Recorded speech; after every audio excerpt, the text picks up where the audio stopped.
Hey mga kaenggi, Kuya Mike. Alright.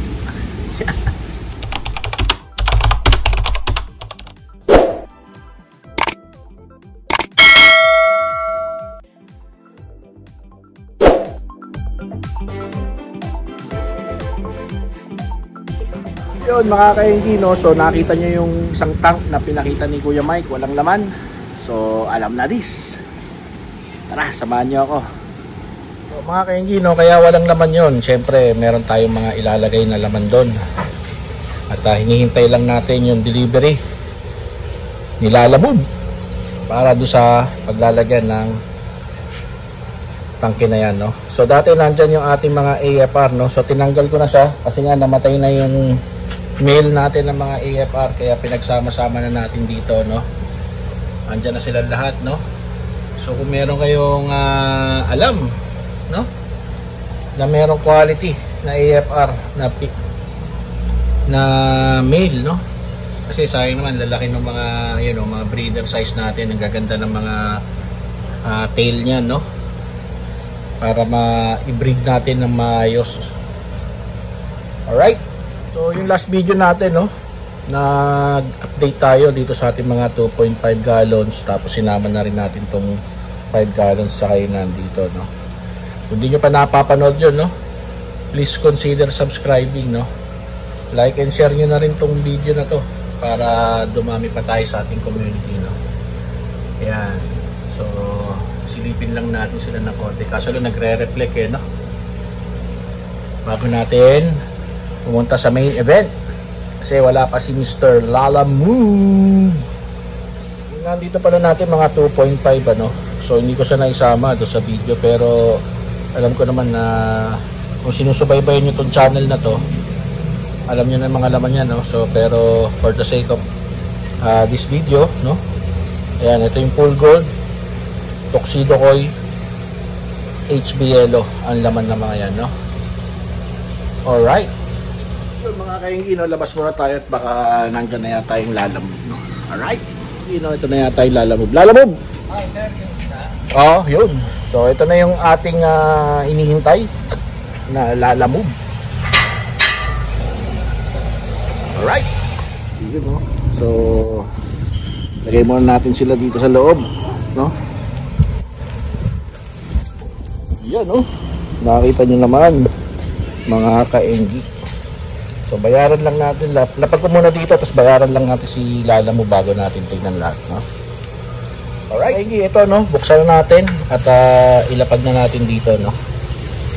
Alright, yun mga kaenggi, no. So kumuha tayo ng dalawang trio at may pa-freebie siya, no. So ito po yun, no. Yan, no, hindi makita masyado, no, pero ito yung bago nating maalagaan ngayon, magenta. Yan, no. Alright,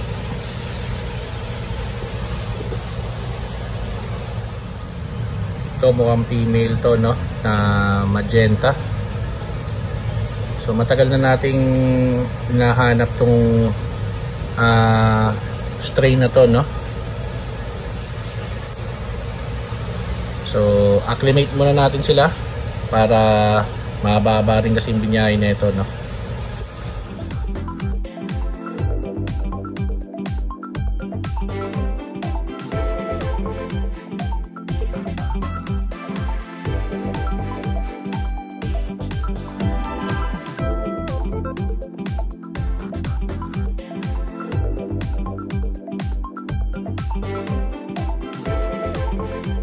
Mga kaenggi, dito ang punta yan. Yun, no? Oh, diba? Pa, oh. Yan. So acclimate muna natin sila dyan sa kanilang bagong bahay para happy no. Alright.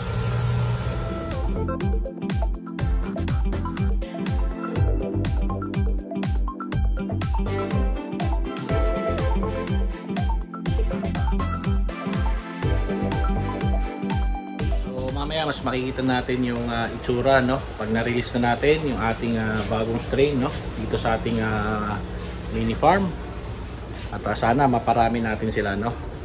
Alright, ay mga kainggi no, so tanggalin na natin sila sa plastic at ilagay na natin dito para makita natin ang kanilang mga ganda. Alright.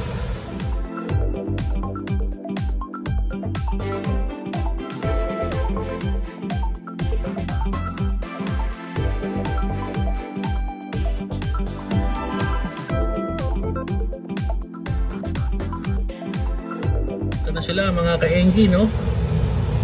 Yun no, round tail yung isa. Yung isa medyo flat. Tapos ayun yung lalaki no. So ayan, sige sundutan mo kagad. Meron tayong 8 na magenta na gapi. At 6 dito ay female.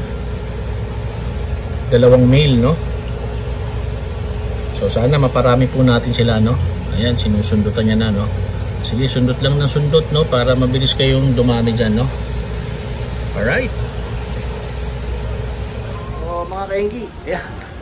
Ito yung ating nasa thumbnail no. So nakita niya na kung ano yung ating bagong strain dito no. So kung napapansin nyo dun sa kanina sa time lapse, titignan ko yung mga supot kasi baka matured na yung naibigay at may nag-drop na no, hindi natin napansin. Alright, Sam mo. Sam, kamusta ka na dyan? Ang ating banjar si Sam. Ayan. So balikan natin sila no, sana makapag-adapt sila ng maganda at makapag-breed no. Ayan no.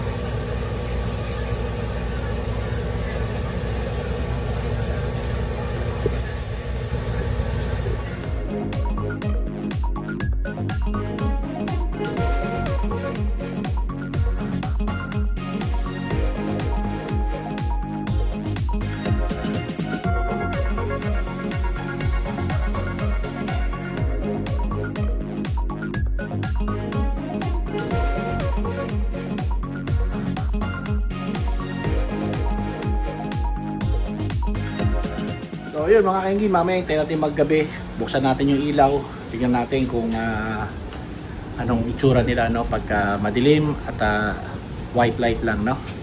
Alright, so habang hinihintay natin magdilim ano, nag water change na rin tayo dito no. So ayan, pinipila pa na natin ang tubig to. Alright mga kainggi, tapos na tayo mag water change ano. So sinabay ko na rin dito no sa yung mga tubs natin dyan. Actually, yung water change natin, hindi lang naman tayo nagpapalit ng tubig dyan, no? Sinasiphon rin natin yung mga dumi ng ating mga tanks, no? Na nagkokos para mamatay yung ating mga isda kung madumi ang tubig, no? Kaya nga po, sabi ko sa inyo, it's very important, no? Kung hindi po kayo handa sa mga ganitong mga gawain, pag-isipan nyo po muna, no? It's either kuha kayo isa o dalawa lang na strain, tapos konting tangke lang para mas madali nyo sila ma-maintain no, maalagaan, maigi. Yan no. Alright, so kahit maliwanag pa, binuksan na natin yung ilaw no, pero mas maganda siguro maya maya pa natin to tignan ulit no, yung ating bagong strain. Yan no. So balikan ko kayo ulit mga kainggi.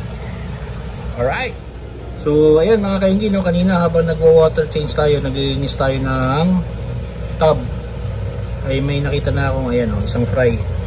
Itong fry na to ay galing sa ating EBM no, or Electric Blue Moscow. Alright, so update ko lang kayo no, yun no.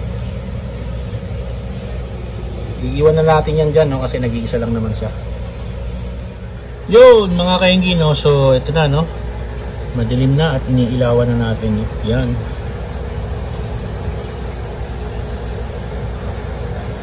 So ito yung ating mga bagong strain, no?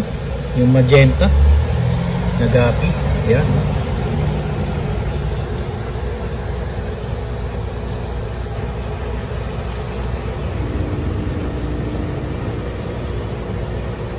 Alright. Sana maparami natin sila at gumanda pa yung kanyang mga buntot, no? Meron naman mga female dyan na magaganda yung buntot eh. Yan o, katulad dun. Alright.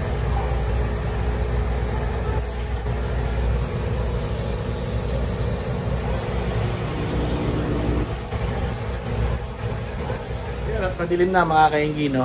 Kaya titapusin na natin tong video na to, no? Salamat at sinamahan nyo ako dito sa ating gapi update sa ating mga bagong alagang gapi. Alright? So, siyempre, no? Yan, no? Kung hindi pa kayo nakasubscribe, please consider subscribing, no?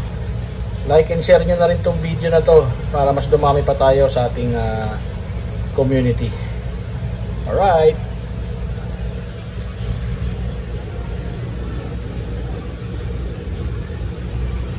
Yun, no? So mga kainggi, kung gusto nyo tong video na to, no? Yun nga, subscribe na lang at share yung video. Comment down below kung tagasan kayo para malaman natin kung saan umaabot yung video na to. Alright?